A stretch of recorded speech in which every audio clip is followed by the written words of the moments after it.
There are 6 stars in this image. They have an obvious cross shape, and I've put circles around each of them. Otherwise, every single other point of light you can see is a galaxy, not a star. There are 3,000 galaxies in this image. But amazingly, that's not the crazy part. The crazy part is how big that patch of sky is compared with the moon. It's just 1/24 millionth of the night sky. We've since taken many more of these images, and it's the same in every direction. And if you multiply 3,000 times 24 million, you get 72 billion.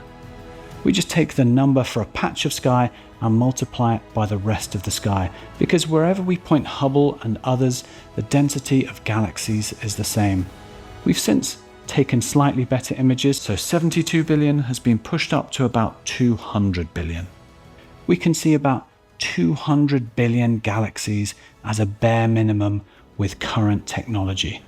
And these are the big galaxies we can see, the ones like our own. There are so many smaller galaxies too faint to detect, and it's estimated that there are more galaxies now because we see these galaxies in the distant past because it takes a long time for their light to reach us. So you might hear estimates of 2 trillion galaxies out there, but I've just used the smallest number of 200 billion for the swimming pools here. These are the galaxies we can actually see and take pictures of. Now, as promised, I'm going to try something that I think is fascinating. I haven't personally seen this before in any other video, so hopefully this will be interesting even if you knew everything I've already talked about. I'm standing in Antarctica where there's no light pollution on a perfectly clear night. We can see about 2,000 stars here on a night like this. Well, I'm going to switch off all the stars in our galaxy, including the sun, of course. Then I'll switch off some nearby galaxies like Andromeda and the small and large Magellanic Clouds, which you can see in the southern hemisphere here. Then I'm going to make my eyes and the camera a few billion times more sensitive when I click my fingers for the last time.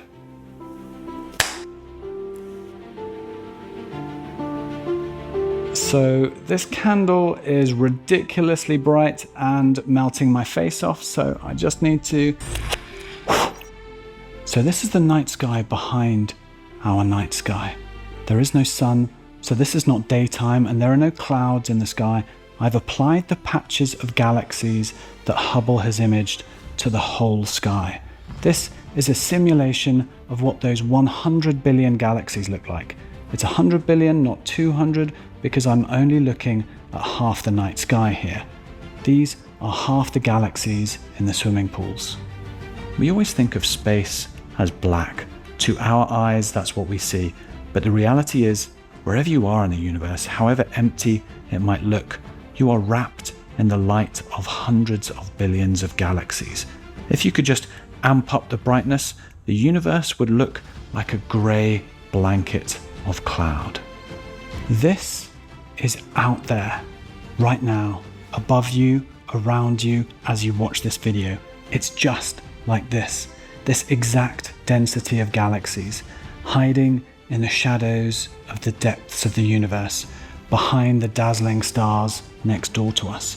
Behind our own swirling galaxy of stars, there is an almost endless number of islands of worlds.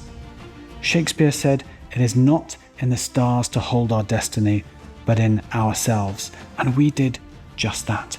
We took hold of our own destiny and kept looking for the truth, kept questioning, building, understanding, and finally we got to a point where we could put a telescope in space.